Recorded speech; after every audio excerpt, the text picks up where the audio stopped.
الحمد لله وحده والصلاة والسلام على من لا نبي بعده. اللهم صل على سيدنا مولانا محمد وعلى آل سيدنا مولانا محمد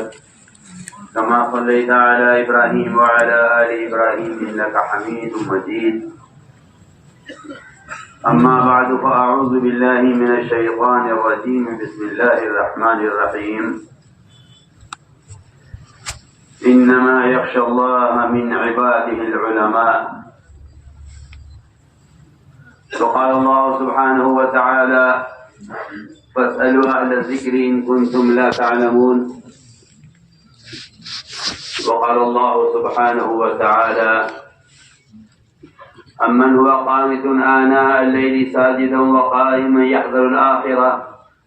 ويرجو رحمة ربه قل هل يستوي الذين يعلمون والذين لا يعلمون إنما يتذكر أولو الألباب. وقال الله سبحانه وتعالى وما كان المؤمنون لينفروا كافة فلولا نفر من كل فرقة منهم طائفة ليتفقهوا في الدين ولينذروا قومهم إذا رجعوا إليهم لعلهم يحذرون. وقال عليه الصلاة والسلام العلم علمان، علم في القلب فذاك علم نافع وعلم على اللسان فذاك حجة الله على ابن آدم.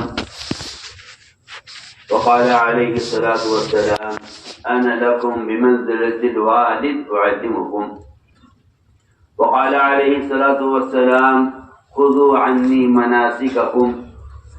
وقال عليه الصلاة والسلام صلوا كما رأيتموني أصلي أو كما قال عليه الصلاة والسلام. میرے انتہائی محترم ورثائے انبیاء، ہمارے اجتماعات میں معمول ہے جہاں مجمع مدت تعلیم کے حلقے قائم کیے جاتے ہیں، اس کے بعد کسی بات کا مذاکرہ ہوتا ہے جس میں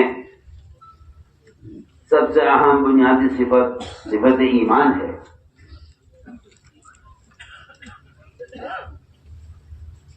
مولانا حسن کا ملفوظ ہے کہ اگر میں اس کام کا کوئی نام رکھتا تو اس کا نام تحریک ایمان رکھتا. تحریک کا مطلب کوئی تنظیم نہیں جو آج کل تحریک کا مفہوم سمجھا جاتا ہے، بلکہ تحریک کا مطلب یہ ہے کہ ایمان کی تکمیل کے لیے نقل و حرکت کی جائے.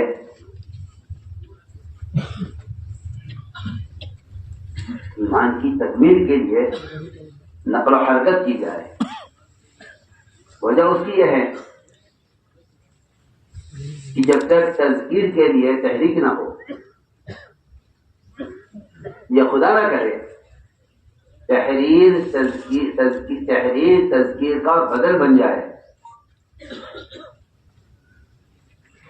تحریر تذکیر کا بدل بن جائے،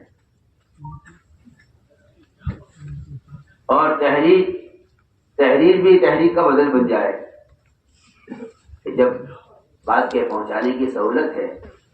تو اس کے لیے نقل و حرکت کی کیا ضرورت ہے؟ یہ خیال کر لینا کہ جو آلات و ذرائع زمانے میں مہیا ہیں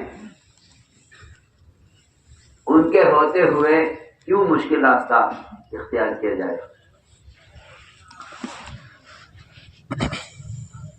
تو مجھے ایک بنیادی بات کرنی ہے کہ دعوت ایک ایسا فریضہ ہے، دعوت ایک ایسا فریضہ ہے جو بدن کے استعمال کیے بغیر ادا نہیں ہوگا.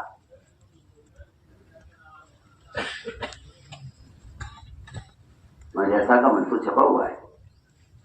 کہ قلم کی حیثیت تبلیغ میں اس تیمم کی ہے جو پانی کے فقدان پر اختیار کیا ہے. اگر باوجود کوشش کے اس کو پانی نہیں ملا اور فریضہ کا ادا ہونا ہے فریضہ ہے. پانی کے ہوتے ہوئے تیمم یہ ایسا ہے جیسا نقل و حرکت کی استعداد ہوتے ہوئے قلم کا استعمال. بلکہ اگر اس بات پر غور کر لیا جائے ساتھ کے ساتھ کہ زیادہ قلموں کا استعمال حدیث میں قرب قیامت کی نشانی ہے. حالانکہ دو حدیثیں ہیں. ایک روایت میں ہے کہ علم اٹھا لیا جائے گا قیامت کے قریب. ایک روایت میں یہ بھی ہے کہ قیامت کا جب قرب آ جائے گا تو قلم جل جائے گا.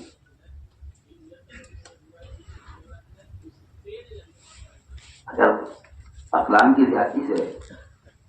علم کا بڑھنا ثابت سمجھا جائے تو پھر ان دونوں حدیثوں کو جمع کیسے کیا جائے گا کہ وہاں قرب قیامت کی علامت رفع علم اور یہاں قرب قیامت کی علامت کثرت اقلام. میں نے غور کیا تو یہ بات سمجھ میں آئی کہ صرف ایک آدمی کو دین کیا ہے اس کی اطلاع کر دینا یہ گویا کہ یہی صحبت والی تعلیم کا بدل ہو جائے اور یہی دین کی بات کو امت تک پہنچانے کی فضیلت کا بدل ہو جائے. جبکہ نفع تذکیر میں ہے اور تذکیر کا امر بندے کے لیے ہے. تو ہم ایک بنیاد جو اس وقت امت میں سے عام طور پر بالکل مخفی ہو کر رہ گئی ہے. ہمارا دل چاہتا ہے آپ ماشاءاللہ علماء ہیں, اللہ نے آپ کو علم دیا ہے,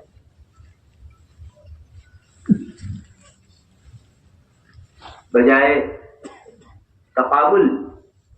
اور تردید کے رخ سے سوچنے کے تفاہم اور قرآن حدیث کے عمیق معنی کی طرف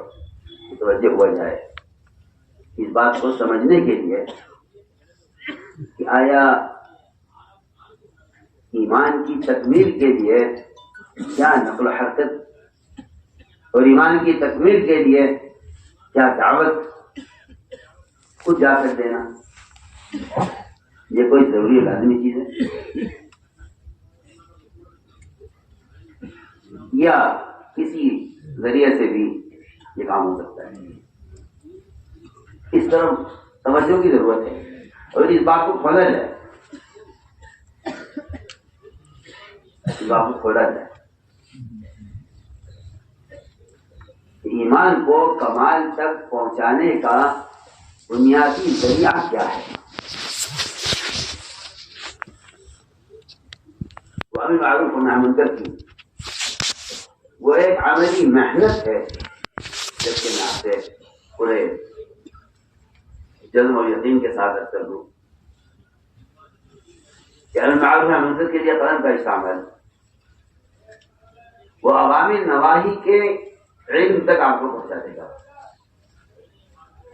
کہ یہ عوامل ہیں یا نواہی ہیں, تاکہ ایک شخص جان دے کہ عوامل کیا ہے نواہی کیا ہے. لیکن مدعو کے اندر عوامل پر چلنے کی استعداد اور منکر سے بچنے کی استعداد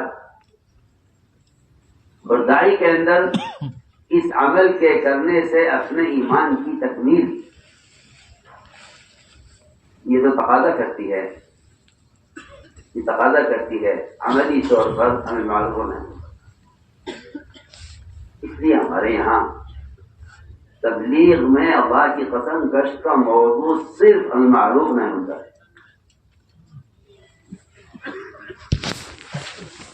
میں نے اپنی کوتا عقل اور نظر سے اخلاق کی طرف توجہ دی کہ ایسا تو نہیں ہے کہ رفتہ رفتہ رفتہ رفتہ تبلیغ میں گشت ایک ملاقاتوں کا عنوان بن کر رہ جائے.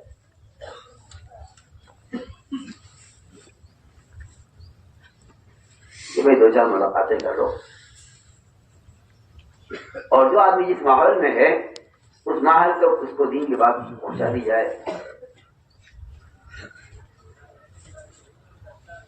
جبکہ عامل معروف ہونا ہے منکر کی عملی محنت وہ تغیر کا تقاضا کرتی ہے. اس منکر کرنے والے کی جگہ کو تبدیل کیا جائے.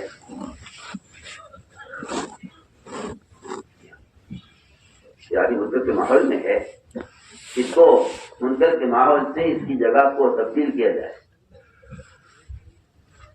اگر ایک آدمی توبہ چاہتا بھی ہے تو اس کا صرف توبہ چاہ لینا یہ کافی نہیں ہے جب تک وہ منکر کی ظلمت سے نکل کر توبہ کی طرف نہ آئے. اس لیے کہ منکرات کے اثرات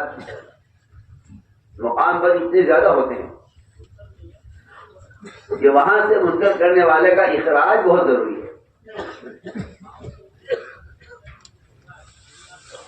بلاف کافی نہیں. جس شخص نے 99 قتل کیے تھے اس نے سوال کیا تھا راہب سے عظیم توبتی.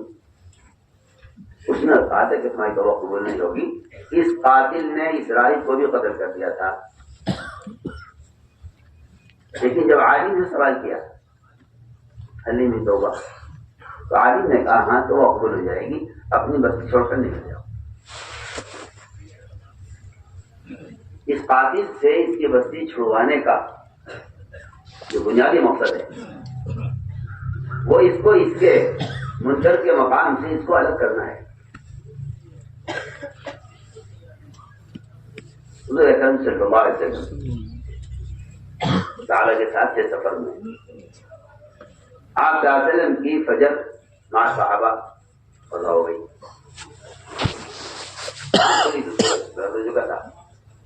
نماز قضا ہو گئی. آپ صلی اللہ علیہ وسلم نے نماز وہاں سے آگے بڑھ کر ادا کی, وہاں نہیں پڑھی. امام صاحب فرماتے ہیں کہ اس وقت سورج نکل رہا تھا, نماز میں اس لیے تاخیر کی ہے. امام شافعی رحمۃ اللہ علیہ فرماتے ہیں نہیں, علت یہ نہیں ہے. علت یہ ہے کہ جس وادی میں آپ تھے اس وادی میں شیاطین کا اثر تھا. آپ نے جو صحابہ کو چلایا ہے وہاں سے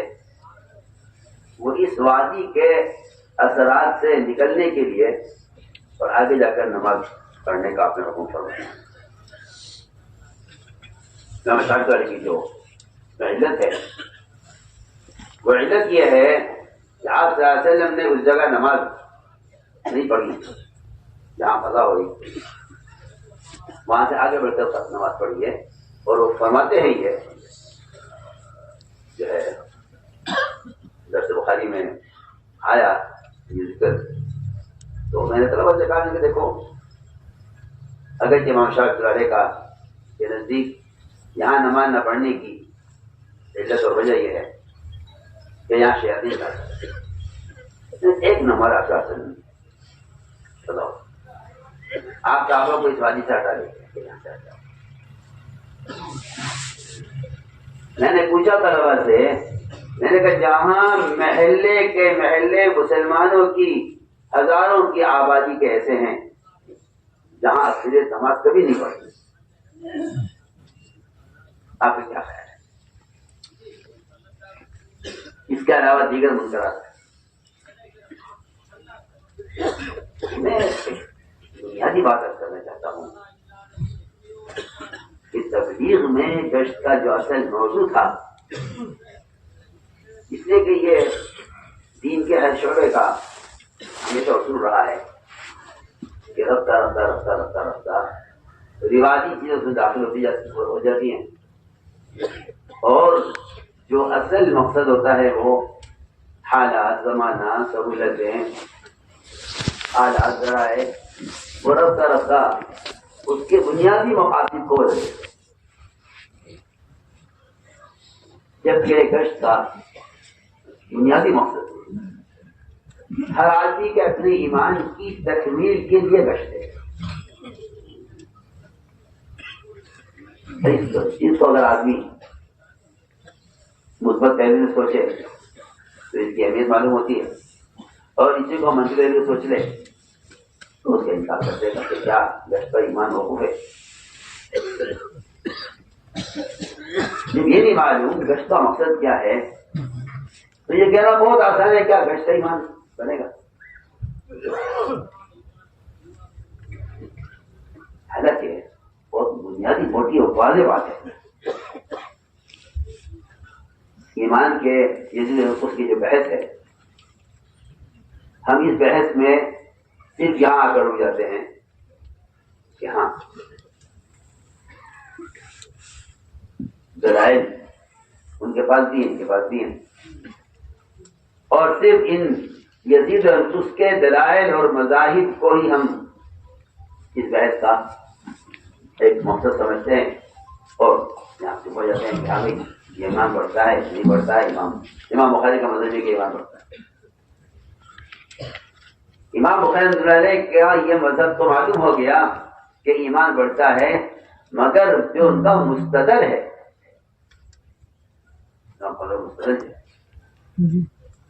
ان کا مستدل یہ ہے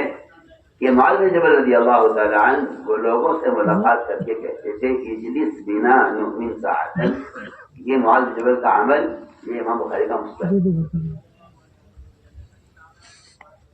میرے نارائن آدمی کے طرف سے جب یہ روایت آئی تو میں نے طلبہ سے کہا، میں نے کہا کہ بات یہاں ختم نہیں ہو جاتی کہ چلو امام صاحب کا مذہب یہ ہے جو آگے چلو، کیوں آگے چلنے سے پہلے یہ سوچنا چاہیے کہ آیا تبلیغ میں جو گشت ہے، اس گشت کا کیا مقصد تھا کہ اس کے ذریعے میں اپنے ایمان میں کمال چاہتا ہوں کہ میں لوگوں کو معروفات پر آمادہ کر کے منکر کے ماحول سے نکالنا ہوں۔ بنا یہ ایسا جمع کا صیغہ ہے کہ آؤ ہمارے ساتھ دیکھو، معلوم ہوتا ہے کہ کسی اجتماعی حلقے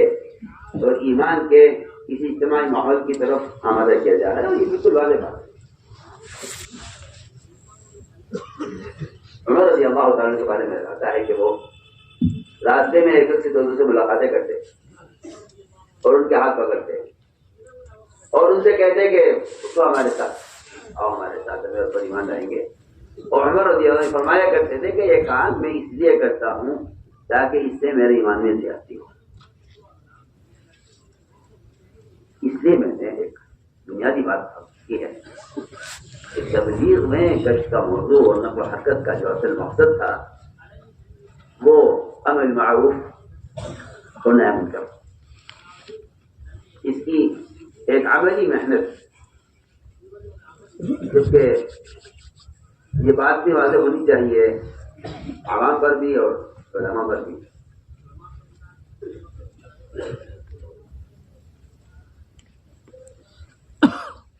کہ محض اپنی ذات سے افراد عمل کر لینا، یہ تبلیغ میں لگ کر جنسی کا فارغ ہو جانا، اپنی ذات سے محض آتے اپنی ذات سے عمل عبادت، عمل تلاوت، فرائض کی ادائیگی، نماز روزہ حج زکات اگر میں اپنی ذات سے ادا کر رہا ہوں تو یہ اس کے ایمان کی اتنا ایمان ہے جس سے اس کے فرائض ادا ہو رہے ہیں۔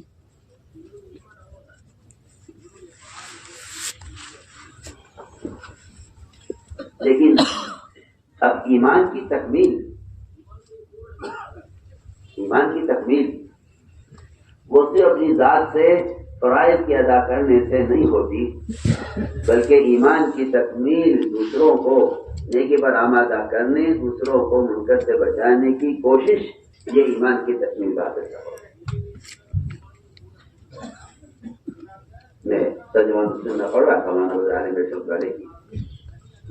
جو اپنے زمانے کے استاد اور اساتذہ کہلاتے تھے، اور فہم حدیث میں اللہ تعالیٰ نے ان کو جو مقام دیا تھا وہ ان کے معاصرین کو نہیں ملا۔ کوئی صاحب لکھتے ہیں، وہ فرماتے ہیں کہ اگر کوئی شخص اتنے رکھنے پڑے کہ اس کی پیشانی سیاہ ہو جائے اور اتنے روزے رکھے کہ اس کو ہونے پر خشکی جم جائے اور زکوٰۃ وقت پر پوری ادا کرے، تو فرماتے ہیں کہ اسلام میں ایمان کا معیار، اسلام میں ایمان کی علامت صرف یہ نہیں ہے بلکہ اسلام میں ایمان کا معیار اس کو قرار دیا گیا ہے کہ یہ شخص دوسروں کو نیکی پر آمادہ کرتا ہے یا نہیں، دوسروں کو منکر سے بچاتا ہے۔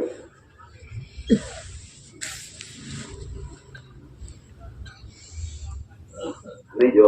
اصرار ہے ہر فرد سے گشت کرنے پر،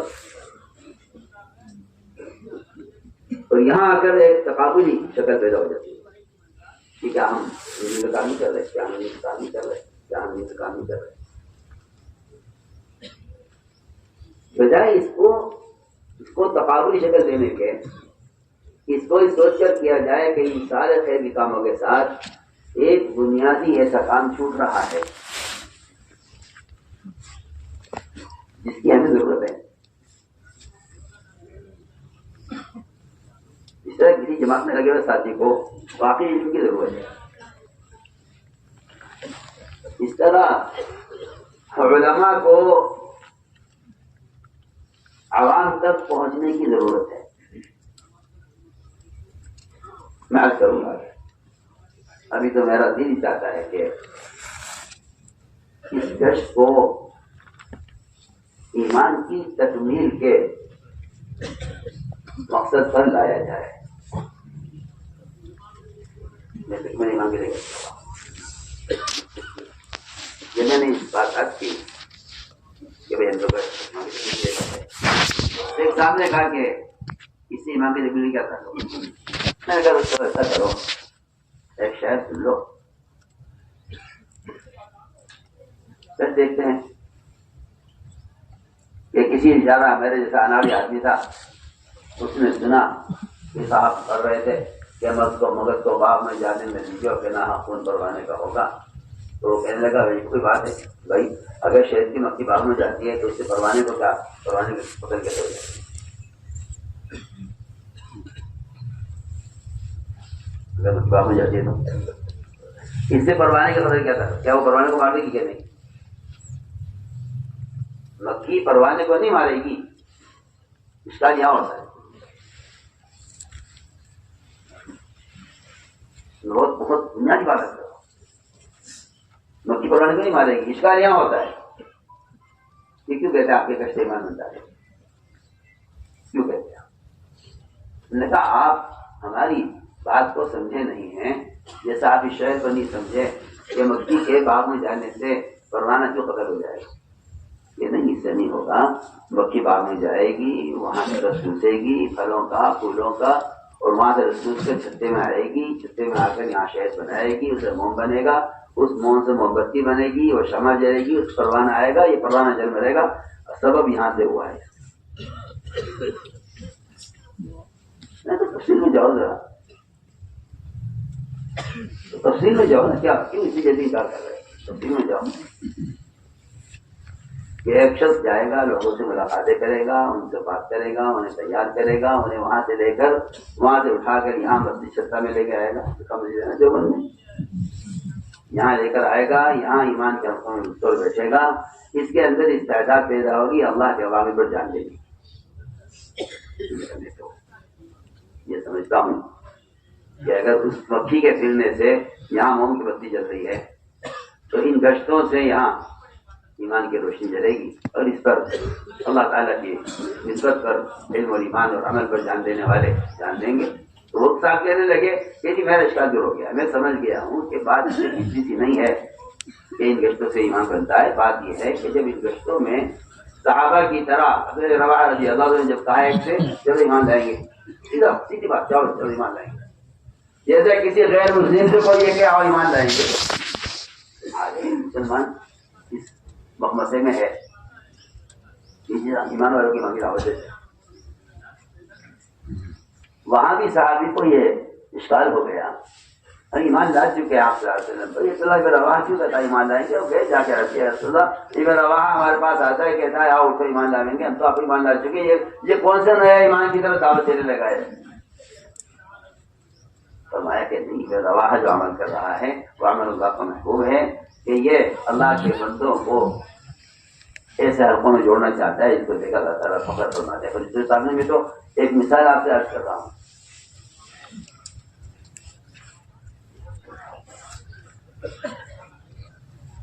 تو میں نے کیا کہ بجائے دور بیٹھ کر ان تبلیغ والوں کے عمل کو دیکھ کر اشکال کرنے کے، ہمارا دل چاہتا ہے کہ آپ ذات کا علم تازہ ہے، آپ علم کی روشنی میں گہرے اتریے،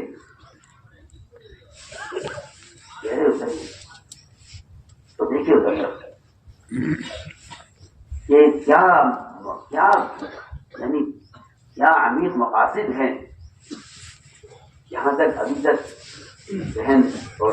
سوچ وہاں تک نہیں پہنچ رہی ہے. تو یہ بات حقیقت ہے کہ جس چیز کا یہ آدمی اس کی گہرائی تک، اس کے مقاصد، بنیادی مقاصد تک نہیں پہنچتا، اس کا استغفار پیدا ہونا ہی ہونا ہوتا ہے. وہ یقینی بات کیا ہے. آگے لکھا ہے مولانا نے ترجمہ سننا میں کہ ایمان کی تکمیل مجموعی کی اصلاح پر موقوف ہے. ایمان کی تکمیل مجموعی کی اصلاح پر، کہ ایمان کی تکمیل مجموعی کی اصلاح پر موقوف ہے. ہم نے کیا کہ یہ ملاقاتیں، یہ خود بنا من ساعتن، اجلس بنا من ساعتن، تعال بنا من ساعتن، یہ جو محنت ہے اس کا اصل مقصد یہ تھا کہ اس سے ہم اپنے ایمان کی تکمیل ایمان میں کما جاتے ہیں. لیکن ایمان کی تکمیل ہمیں معلوم ہے منکر کی عملی محنت میں ہے، اور وہ عملی محنت اس عملی محنت کے لیے گشت ہے، اس عملی محنت کے لیے گشت ہے. جاؤ ہمارے ساتھ، اٹھو ہمارے ساتھ، چلو ہمارے ساتھ، اپنے پر ایمان لائیں. میں نے کیا کہ ہمارے یہاں سماج میں اس وقت یہ معمول ہوتا ہے، پیچھے اس بات کا مذاکرہ ہوتا ہے. اسے پہلے جو صفت ایمان ہے. اللہ تعالیٰ نے قرآن میں علماء کو اپنی توحید کے بیان کرنے میں ملائکہ کے بعد پہلا درجہ دیا ہے. اللہ تعالیٰ اس کا ملائکہ، اس کے بعد پہلا جو درجہ ہے علماء کا. شہید اللہ انہ لا الہ الا هو والملائکہ واولو العلم قائما بالقسط.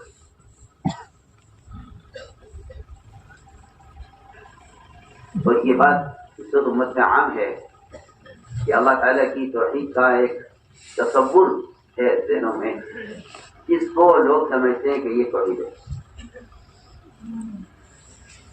جبکہ علماء نے لکھا ہے کہ احکام کا علم بذات مقصود نہیں ہے. احکام کا علم عمل کے لیے مقصود ہے. جو چیز بذات مقصود نہیں ہے اس سے برابر ہو جائے گی، جو بذات مقصود نہیں ہے اس سے برابر ہو جائے گی. لیکن جو چیز بذات مقصود ہے اس سے برابر نہیں ہوگی. توحید کا بیان کرنا بذات مقصود ہے،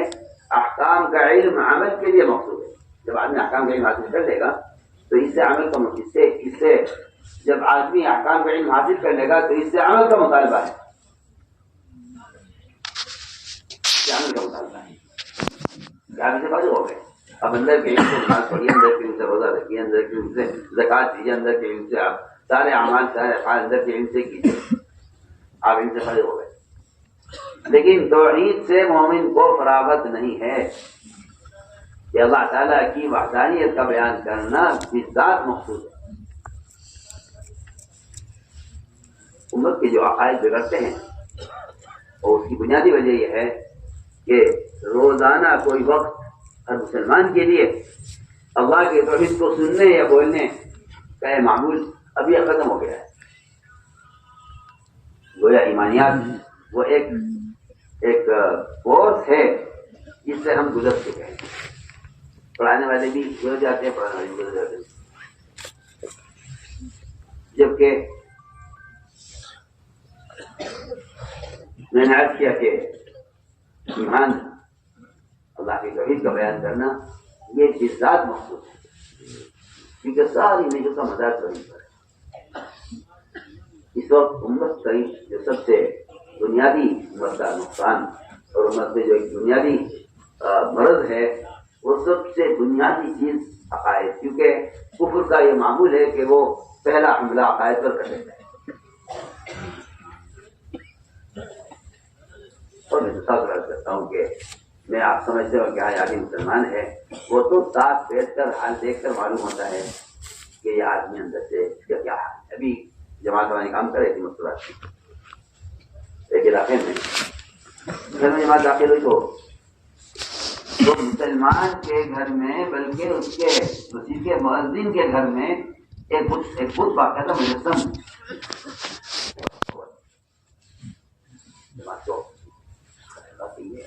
مؤذن کا گھر ہے، مؤذن نے ہمیں یاد کرایا ہے، مؤذن کے مکان میں ٹھہرے ہوئے ہیں، مؤذن کے گھر میں اس سے کیا مسرات نے مسرات سے پوچھا کہ کیا ایسا کیوں ہے ہمارے گھر میں. کہنے لگے وہ جو ہمارا ایک بیٹا ہے وہ اس کا عقیدہ اس کا یعنی رجحان کی طرف ہے، اس لیے اس نے اپنے گھر میں کیا ہوا ہے. ایک مؤذن مسلمان کے گھر میں اس کا سگا بھائی ایک مجسم بت کی پوجا کرتا ہے. آپ ذرا اندازہ کیجیے امت کہاں ہے. میں ابھی اسی طرح مسجد کے ملاقات میں سامنے والا میں تو اب تو ہمارے اس میدان دعوت کا تقاضا یہ ہے کہ ہر گھر میں عورتوں کی نماز داخل کیے بغیر یہ افطار ہونے والے ہیں. تو جو سن رہے تھے میں نے یہ صورت حال، کیونکہ جب تک عوام اور علماء ان کے درمیان اجتماع نہیں ہوگا، میں اللہ کی قسم دیتا ہوں کہ آپ کسی چاہے اچھی کتاب لکھ دیا میری بات کو آپ غلط مفہوم پہ لے جائیں وہ آپ کو اختیار ہے، لیکن میں 100 بار آپ سے فتویٰ کرتا ہوں کہ عوام کو اس بہتے سمندر کو آپ کے تعلیفات سے اور آپ کے مکتوبات سے اسے کوئی مطلب نہیں. کتنی کتابیں ڈاکٹروں نے لکھ دی ہیں امراض پر، دواؤں پر، علاج پر، اطباء نے بھی، یونانی ڈاکٹروں نے بھی، سب نے. جو آدمی اپنے اندر مرض چھپائے بیٹھا ہوا ہے یہ کتاب اس کا کیا علاج کرے گی؟ سوال ہے یہ کہ صحبت اور اختلاط وہ ایک ایسا بنیادی چیز ہے وہ کہ اس کا کوئی بدل نہیں ہے، اس کا کوئی بدل نہیں. آپ جتنی چاہے آسان سے آسان کتاب ہے، بے شک جو آدمی عمل کا طالب ہے وہ اس سے استفادہ کر سکتا ہے، اس سے بھی اس کو طریقہ عمل معلوم ہوگا. استعداد عمل تو صحبت سے حاصل ہوگا، طریقہ عمل معلوم ہو سکتا ہے. بہت سے لوگ جرمانہ طریقہ جاننے ماننی پڑتے. تو ہم نے کیا کہ اس نقل و حرکت کا جو اصل مقصد تھا وہ تو امت کو ایمان اور صحیح عقیدے پر لانے اور اسے عمل کے ماحول میں رکھ کر اس میں معروفات کی استعداد پیدا کرنا تھا. اصل یہ بتانا نہیں تھا کہ دین یہ ہے. میں نے جب غور کیا سیرت میں وہاں جو چیز ملتی ہے وہ عمل کرنے والوں کے ساتھ عوام کا رہنا. آپ نے اور اسے ثقیف کو مسجد میں ٹھہرا کر اور اگر بے انکسان کو مسجد میں باندھ کر اور چور کو مسجد میں رکھ کر اصل تعلیم اس بات کی تھی کہ یہ اس کے اندر عمل کی استعداد پیدا کرنی ہے اور اس کے اندر سے اس گناہ کا تقاضا ختم کرنا ہے. اس نے آپ سے آ کر سوال کیا، کہتا مجھے زنا کی اجازت دیجیے، آپ نے اس کو مسجد بٹھا کر سمجھایا، وہ کہتا ہے کہ میرے دل میں زنا کی نفرت پیدا ہو،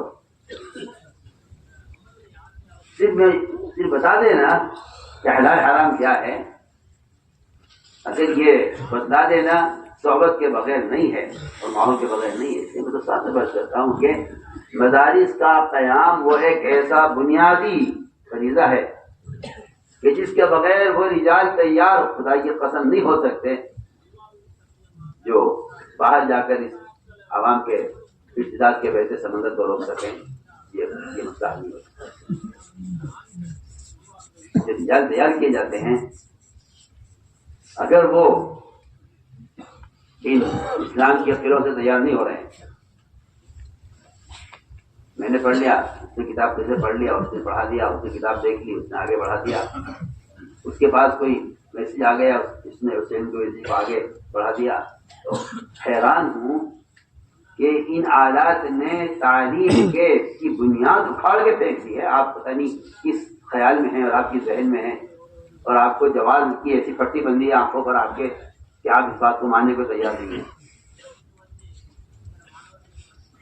جو بنیاد کی صحبت اس کو ان آلات نے اکھاڑ پھینکا ہے بالکل، جس کو آپ سمجھتے ہیں کہ یہ زمانے کی ضرورت ہے اور یہ بنیادی زمانے کا تقاضا ہے، اور یہ سرا ولا تو میں تو حیران ہوں کہ رواج کو رائج کرنے کے لیے حدیث کا استعمال، یہ اتنی بڑی جرأت اور اتنا بڑا گناہ ہے، اس کی طرف بالکل طبیعتیں ملتوت نہیں ہیں۔ میں حیران کہ جس مزاج نے تربیت کی بنیاد اکھاڑ پھینکی ہے،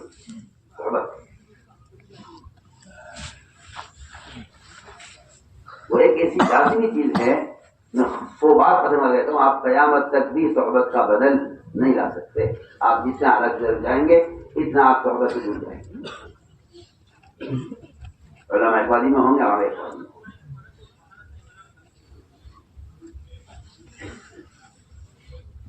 ہمارا جو اصل مقصد تھا وہ کہ علماء عوام کے جہل کا خود مشاہدہ کر، ڈاکٹر مریض کے مرض کا خود معائنہ کر۔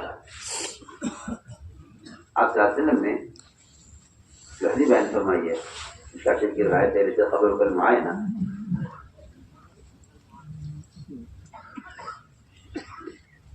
اور یہ عجیب و غریب روایت ہے، اور اس میں آپ صلی اللہ علیہ وسلم نے صاف فرما دیا کہ اللہ تعالیٰ نے موسیٰ علیہ السلام کو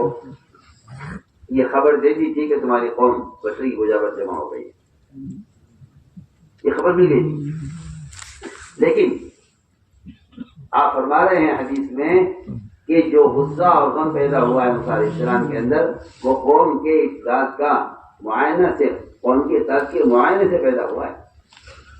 یہ خبر سے نہیں ہے، خبر یقینی ہے، خبر یقینی ہے، اللہ تعالیٰ کو خبر دے، لیکن جو غم اور غصہ پیدا ہوا ہے وہ واپس جا کر قوم کا حال دیکھ کر پیدا ہوا ہے۔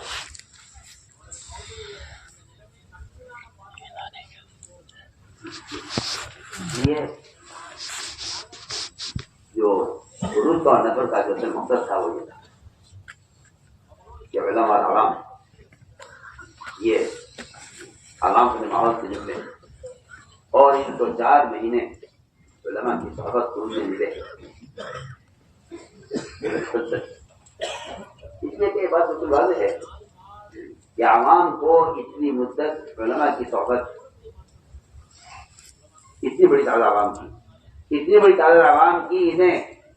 انہیں کسی ادارے میں صحبت کا موقع مل جائے، یہ اتنے عوام کو کا احاطہ یہ نظام نہیں کر سکتا،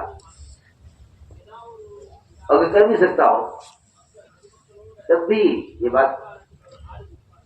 یہ روایت اس بات کی مقتضی ہے کہ آپ جا کر قوم کا حال دیکھیں۔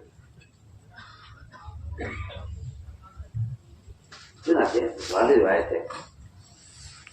کیا موسیٰ علیہ السلام نے قوم کا حال دیکھا، اور حال دیکھ کر موسیٰ علیہ السلام نے ادھر تختیاں جو پھینکی، اور غصہ اور غم اپنی محنت کی ظاہر نے کا غم اور قوم کی حرکت پر غصہ،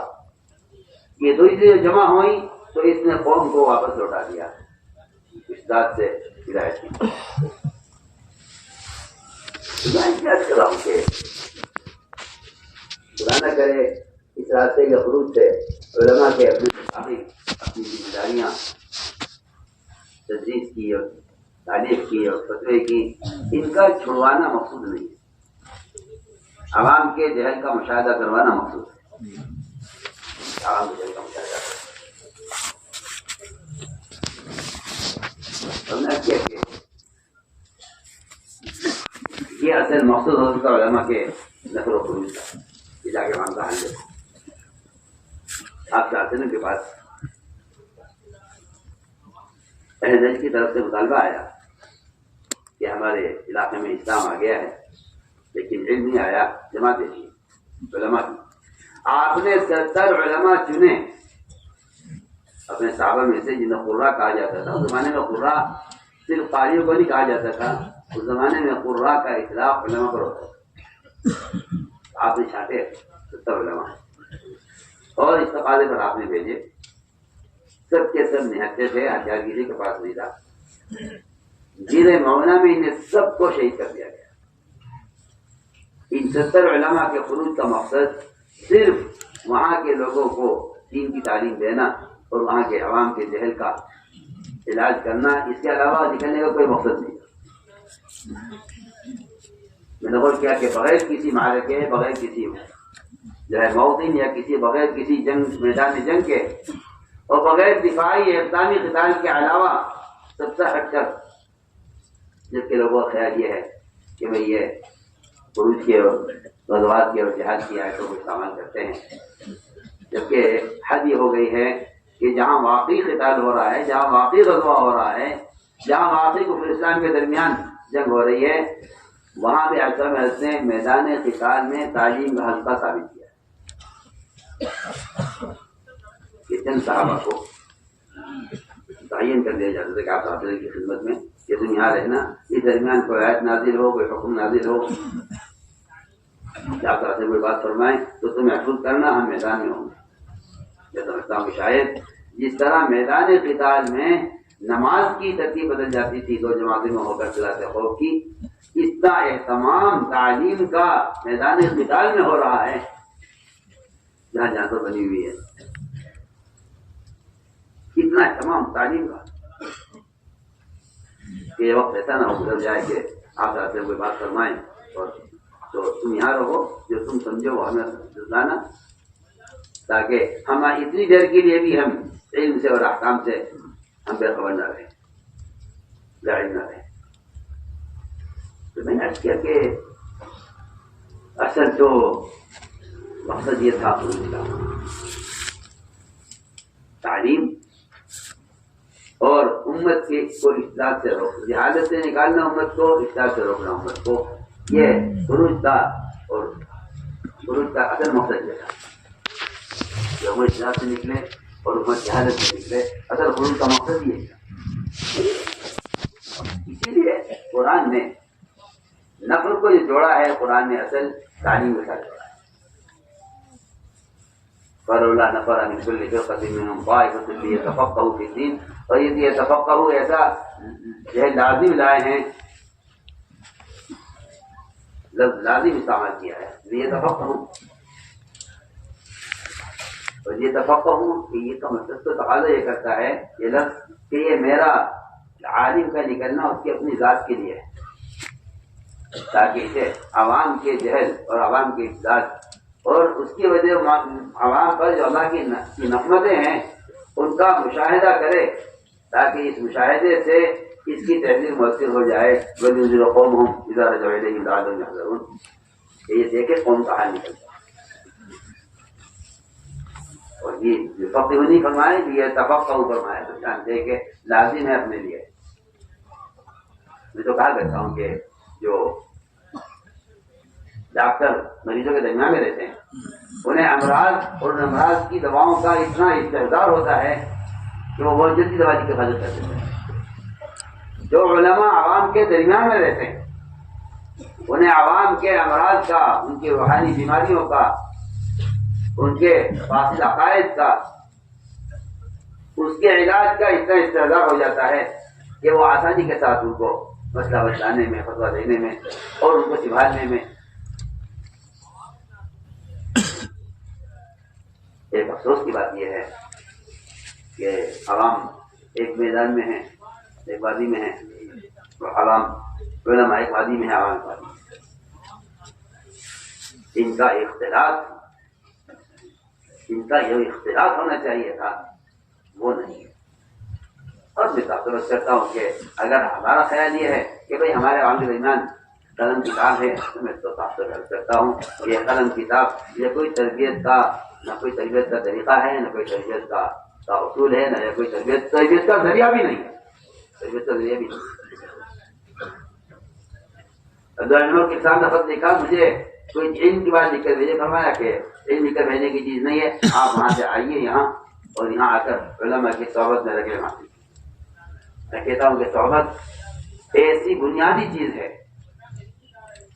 ہر چھوٹے کو اپنے بڑے سے ہر حال میں رجوع ہونا چاہیے۔ کیوں؟ میں ایک مثال کرتا ہوں۔ ایک صاحب نے قرآن پڑھا تو یہ نے کہا صحیح القرآن ہے، انہوں نے کہا تم غلط پڑھ رہے، میں نے صحیح پڑھا، میں نے غلط پڑھا۔ دوسرے قرآن پڑھا، اس کو سنا، کہا تم نے غلط پڑھ رہے۔ دونوں کو پکڑ کر لے گئے سید القرآن ابن کعب رضی اللہ تعالیٰ عنہ، انہوں نے کہا یہ قرآن غلط پڑھ رہے، یہ غلط پڑھ رہے۔ آپ نے دونوں سے قرآن سنا ہوا، عجیب قصہ ہے، دونوں سے قرآن سنا اور دونوں کا قرآن سن کر آپ نے خود دونوں کی قراءت کی تحسین فرمائی تاکہ وہ یہ نے کام کے لیے غلط پڑھ رہے۔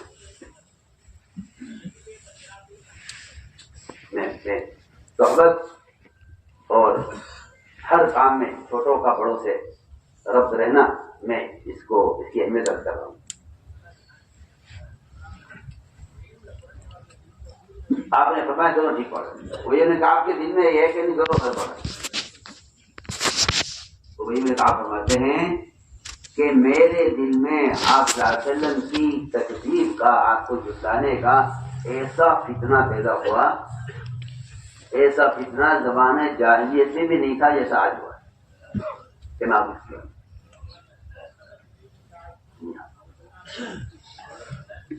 یہ بہت نازک قصہ ہے اور یہ بہت عبرت کا اور بہت توجہ دینے کی بات ہے۔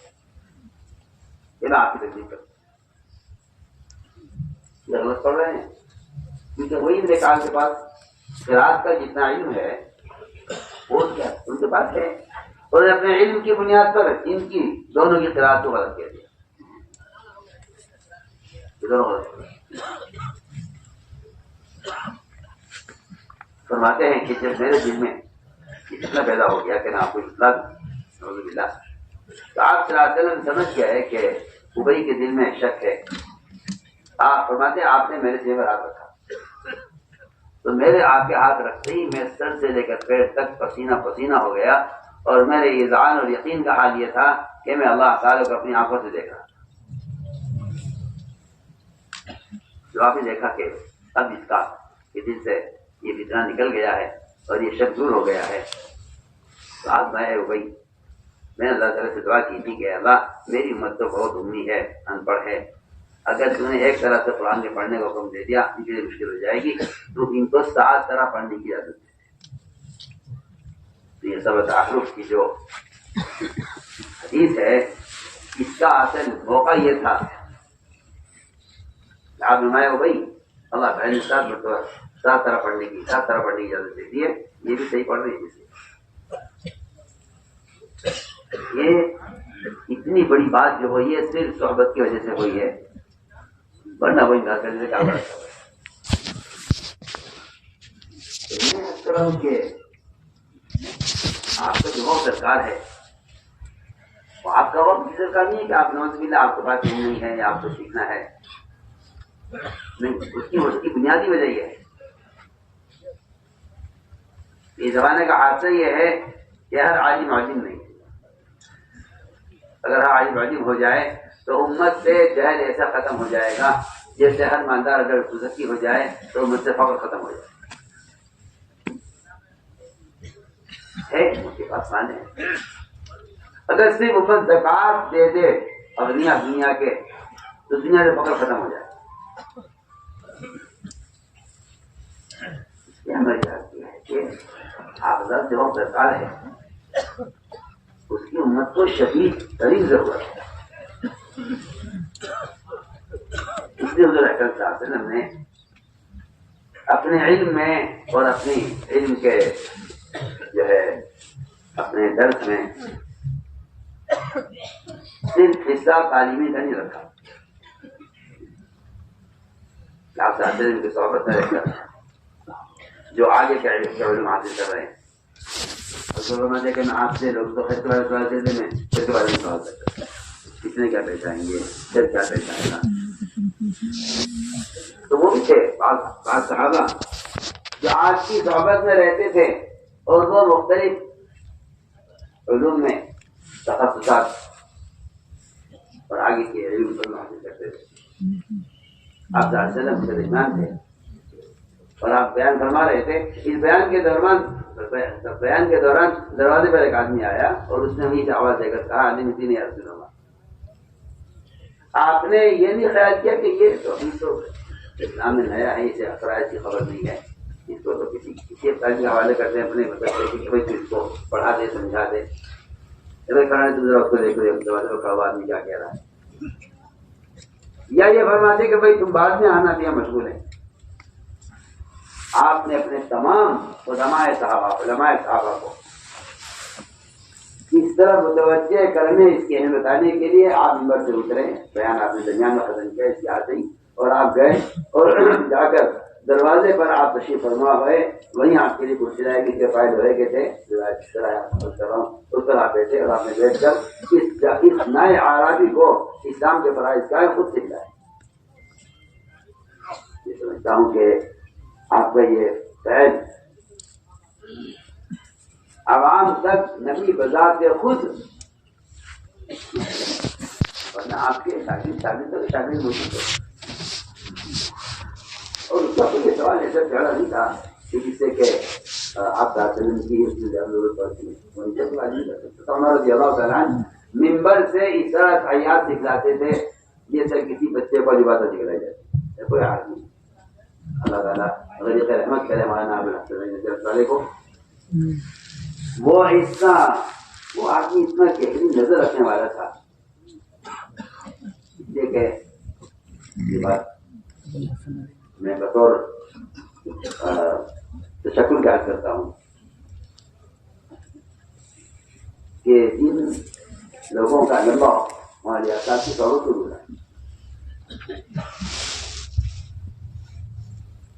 ان کی نظریں اتنی گہری تھی اس کام کے متعلق کہ پھر اللہ نے ان سے بڑے بڑے کام بھی لیے ہیں، حالانکہ ان کے معاصرین نے بھی بعد میں ان کی بات چیزوں اتفاق نہیں کیا، لیکن ان کی نظریں بہت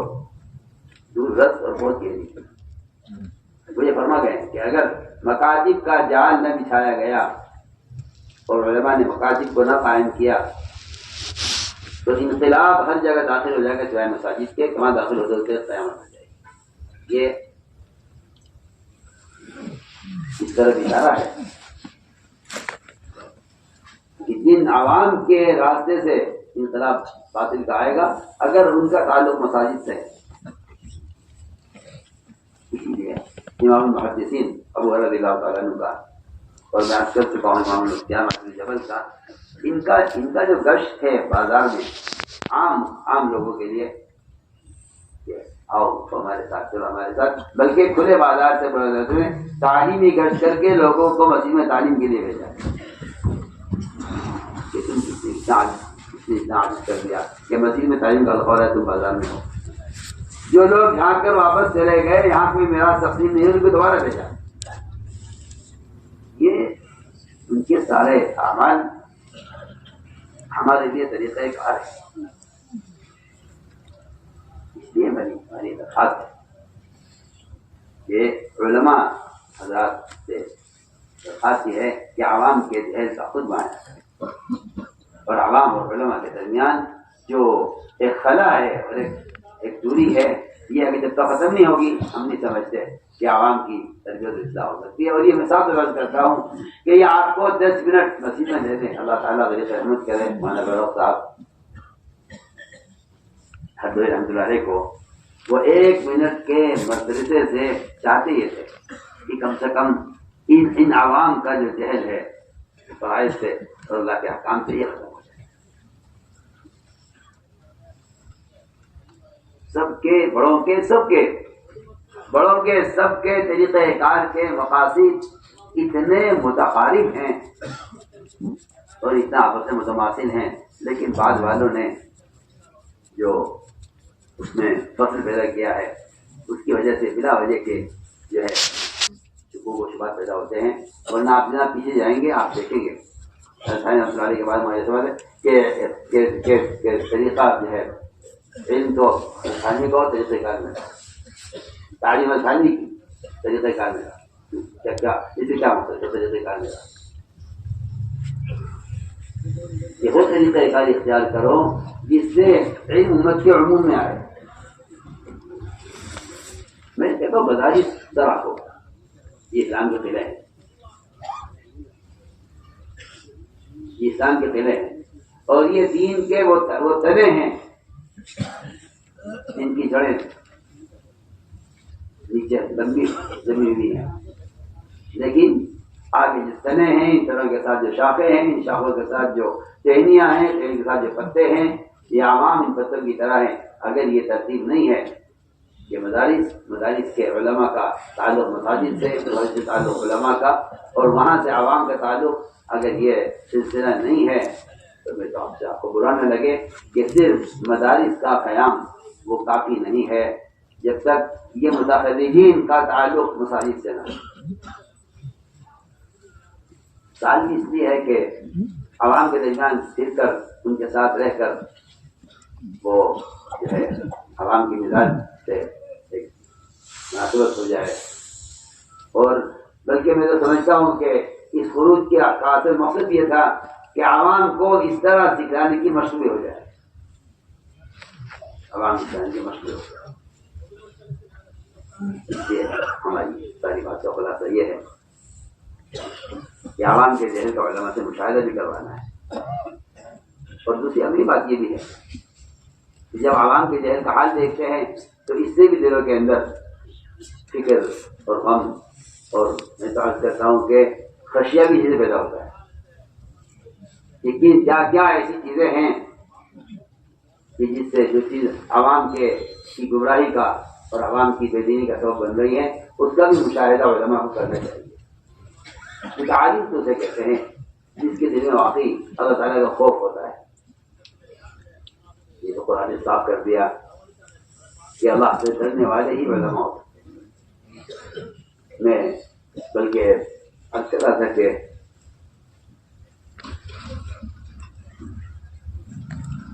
آدمی کے دل میں اگر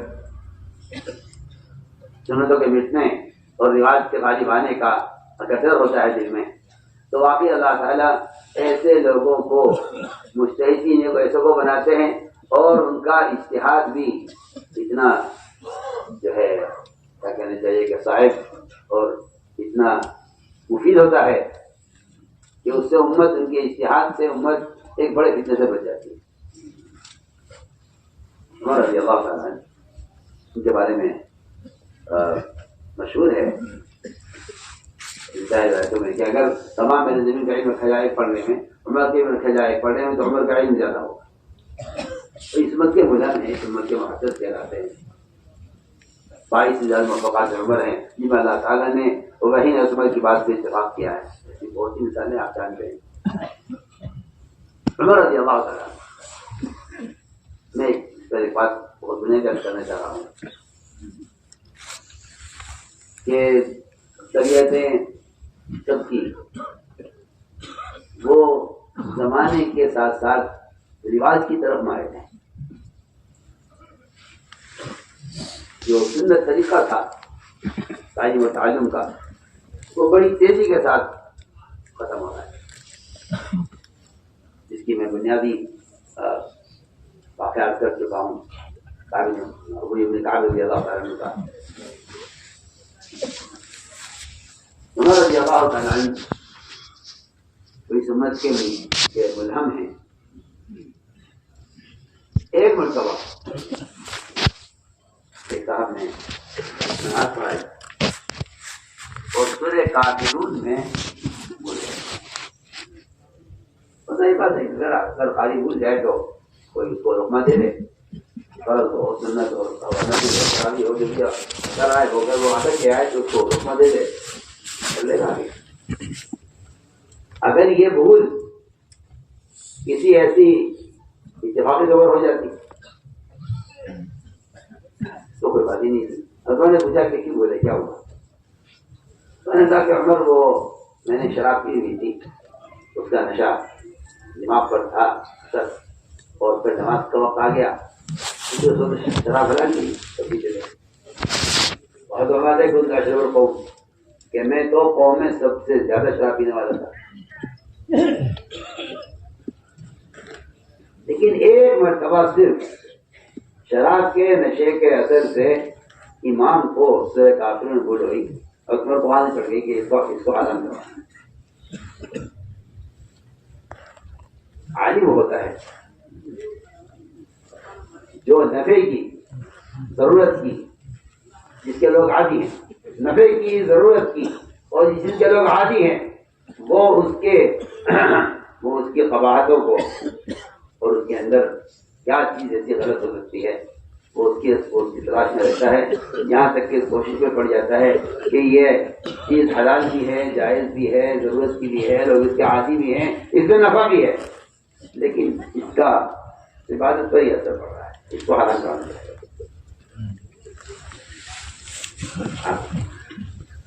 وہی موجود ہے، وہی کا سلسلہ جاری ہے. لیکن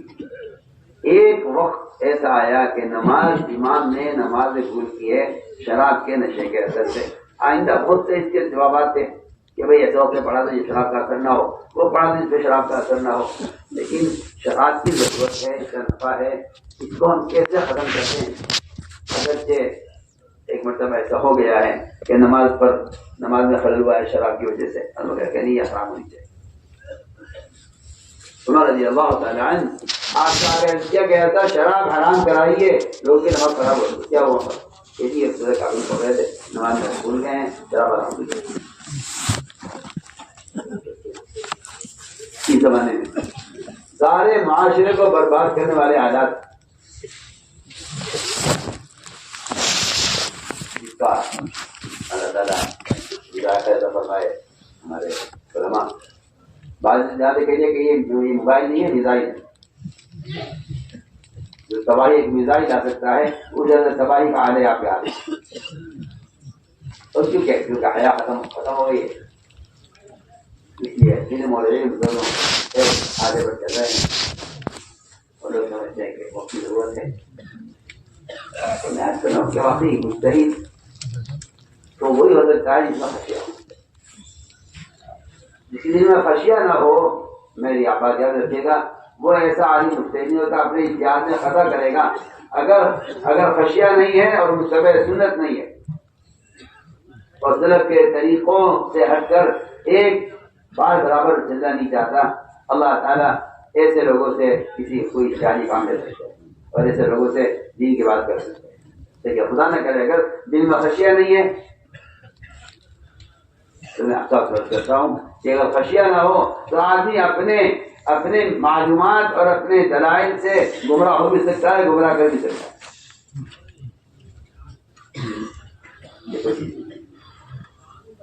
اس لیے میں نے خدا کے شروع میں آیت پڑھی تھی کہ قرآن نے جاننے والوں کے درمیان جو فرق کیا ہے وہ جاہل عالم کے فرق نہیں ہے، وہ عمل کرنے والے عمل نہ کرنے والے کا فرق ہے. امن وقانت آناء الليل ساجدا وقائما يعبد الآخرة رجل عن ربه قل الذين يعلمون والذين لا يعلمون. میں کہا کرتا ہوں، میں نے کہا جاننا علم نہیں ہے صرف، بلکہ علم کی حقیقت یہ ہے کہ یہ حرام سے نظر کو پھیر لے پھر تو عالم کہا جائے۔ اسی لیے قرآن نے صاف کہا دیا کہ علماء صرف وہ ہیں جن کے دلوں میں اللہ کا خوف خشیہ ہو، ورنہ معلومات کو میں کہتا ہوں کہ اس سے تو دلوں کو خشیہ پیدا نہیں ہوتا، اس لیے کہ علم زبان کا بھی ہے اور دل کا بھی ہے،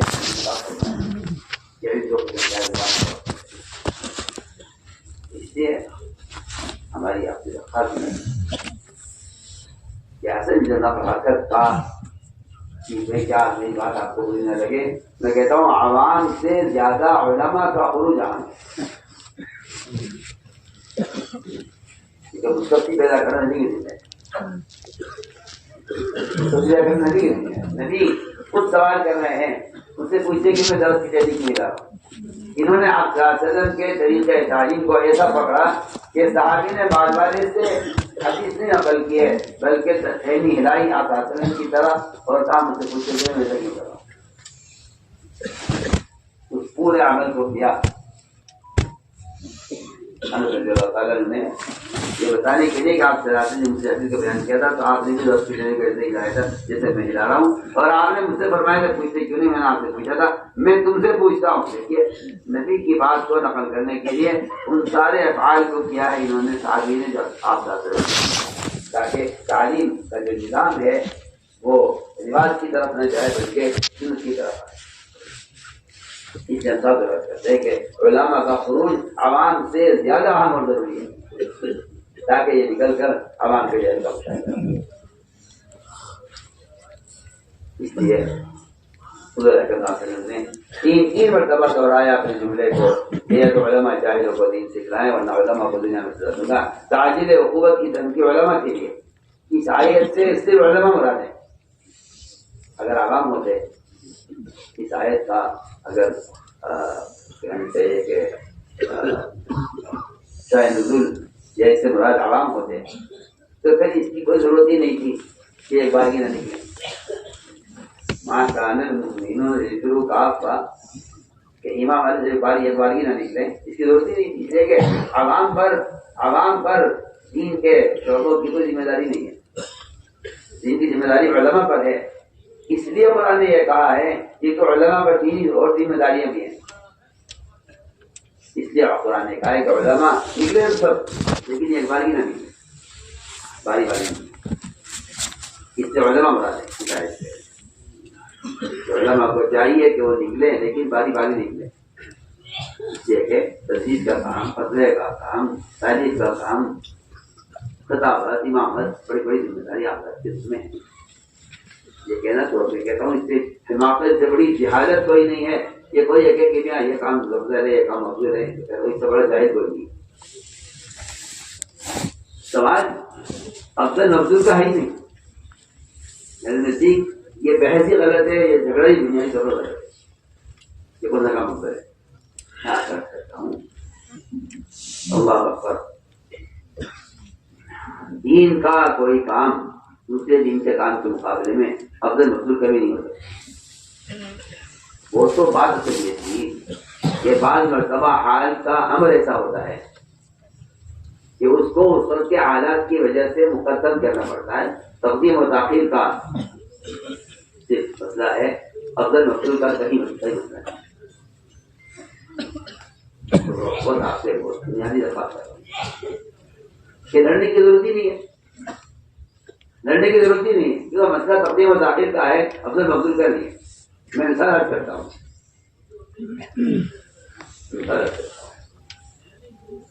کہ ایک شخص نے ڈاکٹر سے وقت لیا اسپتال میں، ہو گیا، اپنا حال بتا ہی رہا تھا کہ اچانک خبر آئی کہ وہ ایکسیڈنٹ ہو گیا ہے کوئی، اور مریض کی حالت نازک ہے اور فوراً ایمرجنسی میں آپ کو جانا ہے۔ یہ مریض خود کہتا ہے ڈاکٹر سے، مریض ڈاکٹر صاحب مجھے چھوڑ کے آتا ہے، اس کو دیکھیے ذرا مسئلہ کام نہیں، جنہوں مسئلہ کام، اس کی بالکل متعدد کا شورش نہیں۔ یہ کہتا ہوں یہ اتنی آسان مثال ہے اس چیز کو سمجھنے کے لیے، جیسے میں نے عرض کیا کہ آپ نا اپنے صحابہ سے گفتگو تھے، اچانک وہ جہاد سے آئے، اگر کام یہ معلوم کیا ہے، کیونکہ اس کا مسئلہ اتنا اہم تھا کہ آپ صحابہ کو چھوڑ کر جس آپ نے، میں نہیں کہتا کہ آپ چھوڑیے بخاری شریف والا، چھوڑیے آپ شریف، چھوڑیے آپ درس کی کتاب میں، چھوڑیے آپ رحمت پر نکلیے، کیونکہ عوام کی ضرورت مقدر ہے اس پر۔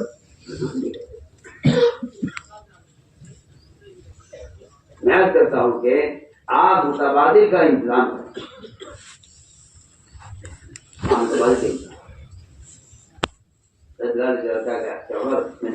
فرمایا کہ مسجد لاؤ پہلے، اب تو آپ ضرورت کیجیے نا، اذان جو انتہائی آسان عمل ہے، کوئی بھی اذان دے دے گا، کوئی بھی اذان دے دے گا، تھوڑی اذان ہوتی ہے، اذان پر تو تہجد بھی اذان پر ہوتی ہے اور روزہ بھی اذان پر ہوتا ہے، اذان پر روزہ ہوتا ہے، بلال کی اذان پر آپ کو روزہ بند کرنا ہے، ان کی اذان پر آپ کو روزہ کھولنا ہے، اذان تو کے بارے میں تو فرمایا کہ مؤذن تو یہ تو قابل اعتمادی ہونا چاہیے، اپنا متبادل لاؤ پہ جا کے تلاش کیا مؤذن ایسا جو معتمد ہو، اور پکڑ کے لائے صاحب قرض کو کہا جی انہوں نے آپ راستے میں زمانے میں قبا کی مسجد میں انہوں نے اذان کی ہے، یہ پرانے مؤذن ہیں، ان کو جگہ مؤذن کے خلاف کیا ایسے بیوقوف تشکیل کرنے والا ہوگا، وہ کہتا ہے یہ تو کام چھوٹا ہے، یہ کام بڑا ہے، آگے کام چھوڑیے، کام کیجیے۔ میرے نزدیک بحث افضل مفضول کی نہیں ہے، میرے نزدیک تو بحث یہ ہے کہ اگر کوئی ایمرجنسی مریض آ گیا ہے تو اس کے بارے میں آپ کیا کریں گے۔ اللہ تعالیٰ خیر دے ہمارے مفتی شبیر صاحب کیونکہ ماشاء اللہ قرآنوں کے ساتھ رہے ہیں، اور وہی ایک سادہ مثال ہے، ایک بڑی اہم مسئلہ پیش آ گیا، اس کے لیے علماء سے بیٹھے لوگ اور کر رہے تھے، اچانک ایک شخص بالکل پینٹ شرٹ میں، بالکل یہودی یا نصرانی حیات میں وہ داخل ہوا کوئی بات پوچھنے کے لیے، اور ساری میٹنگ اور سارا کیا کہا جائے محاورہ اور معتمر اور بحث چھوڑ کر دلی سے سب کچھ ہو گئے، اس سے تو کوئی جگہ نہیں ہے، یہ آدمی یہی سیکھنے کے لیے آیا ہے۔ کا یہ فرمانا انا لکم بمن والد وعلمکم، یہ میرے اور آپ کے سب کے لیے ہے، یہ حکم ہم سب کے لیے۔ اگر ایک بچہ باپ سے کھیل رہا ہے، دوسرا بچہ گر رہا ہے، تو یہ بچہ کھیلنے والے بھی دیکھے، گرنے والے کو پکڑے، تو باپ والی شفقت جو اولاد کے لیے ہو سکتی ہے، اور باپ والی صحبت جو اولاد بیٹا باپ کے ساتھ رہتا ہے، ٹھیک ہے کہ یہ حدیث انسان رشتہ کر رہی ہے معلم کو انا لکم بمن والد وعلمکم، تو کام کرے یہ نہیں ہے کہ کیوں مدارس ہے، کیوں یہ کام زیادہ اہم ہے۔ ہم آپ کہتے ہیں کہ ایسی ترتیب بنا لی جائے کہ جس میں علماء باری باری اللہ کے راستے میں نکلتے رہیں، کیونکہ نفر کا جو اصل مقصد تھا اور نفر کا جو اصل بنیادی مقصد ہے وہ امت تک کو پہنچانا ممکن دیتے ہیں۔ ابھی ہم ساؤتھ افریقہ کے سفر میں تو میں نے تو کہا تمہیں اللہ تعالیٰ نے تمہارے بڑوں کو سے جو ہجرت کروائی ہے ہندوستان جیسے ملک میں، وہ کروائی اس لیے تھا کہ یہاں مدارس قائم، اور یہ ایسی ہجرت ہے جس کا دروازہ قیامت تک کھلا ہوا ہے، چاہے ساری دنیا دارالاسلام بن جائے، لیکن تعلیم اور تعلم کے لیے جو ہجرت ہے، یہ اس ہجرت کا یہ ہجرت قیامت تک کے لیے قائم ہے۔ بلکہ جہاد ونیت،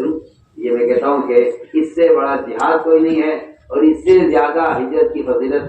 اپنے دین کو بچا کر نکلنے سے زیادہ بڑی ہجرت کسی علاقے میں دین کو قائم کرنے کی ہجرت کرنا ہے۔ بالکل شکر آپ سے کہہ رہا ہوں، کوئی آدمی دار کفر سے ہجرت کر لے، اس سے زیادہ ہجرت کی فضیلت اور اہمیت اس شخص کے لیے ہے جو امن دار اسلام سے ہجرت کر رہا ہے کسی ابتداء و کفر کے ملک میں مدارس قائم کرنے اور مساجد قائم کرنے کی۔ تو آپ کو یہاں ساؤتھ افریقہ میں یہ شکلیں اور یہ ٹوپیاں داڑیاں نظر آ رہی ہیں، یہ صرف ان علماء کی ہجرت کا صدقہ ہے جنہوں نے اپنے وطن چھوڑے ہیں، یہاں مدارس قائم کرے۔ اور ہم تو سال کے علماء سے سوال کرتے ہیں کہ بتائیے آخر خروج میں کہاں کہاں مدارس کے قائم کرنے کا نظام بنا کر وہاں کے ذمہ داروں کو وہاں کے مالداروں کو متوجہ کیا ہے. اللہ تعالیٰ جزائے خیر میں ہمارے وہاں سے مدنی مجھ سے فرمانے لگے کہ میرے کہا جو مقصد آپ کا ہے قیام مدارس، اس کے بغیر میں کہتا ہوں اللہ کی قسم نہ علم باقی رہ سکتا ہے، نہ اللہ مجھے معاف فرمائے نہ علم باقی رہ سکتے ہیں اگر یہ مدارس کا قیام، اگر یہ مدارس کا قیام. تو اس بات سے حیران ہوں کہ کوئی شخص مدرسے کے بغیر علم حاصل کر کے اور اپنی معلومات کے امتحان دے کر وہ سمجھے کہ میں عالم ہو گیا ہوں. میں سمجھتا ہوں کہ خدا نہ کرے اگر یہ مدارس سے استغنا پیدا ہو گیا علم حاصل کرنے کے اور ذرائع حاصل اختیار کر لیے گئے تو میرے ساتھ میں سمجھتا ہوں کہ یہ علماء کی صحبت اور علم کا کہ ماحول کے بغیر تربیت پانا آگے اس کا کوئی اعتبار نہیں، کوئی اعتبار نہیں کیا ہو. میرے نزدیک دو چیزیں بہت یہ قیام مدارس اور ایک علماء کا عوام کی طرف انتقال، عوام کی طرف جہل سے بچائے. جواب صلی اللہ علیہ وسلم نے 3 مرتبہ فرمایا کہ علماء جاہلوں کو دین سکھلائیں ورنہ علماء کو دنیا میں سزا دوں گا. علماء نے کہا یا رسول اللہ ہم سمجھ گئے ہیں، ہمیں 1 سال کا موقع دیجیے، جہاں جہاں اسلام پہنچ گئی پہنچا کر یہ کہتے ہیں کہ علم کے لیے بھی اور ہم میں سے ہر ایک کے اپنے ایمان کی تکمیل کے لیے بھی یہ بنیادی محنت ہے. آپ اس کے ارادے فرمائیں، اس کی نیتیں فرمائیں اور اس کے لیے اپنی جان اور مال اور وقت کو فارغ کریں.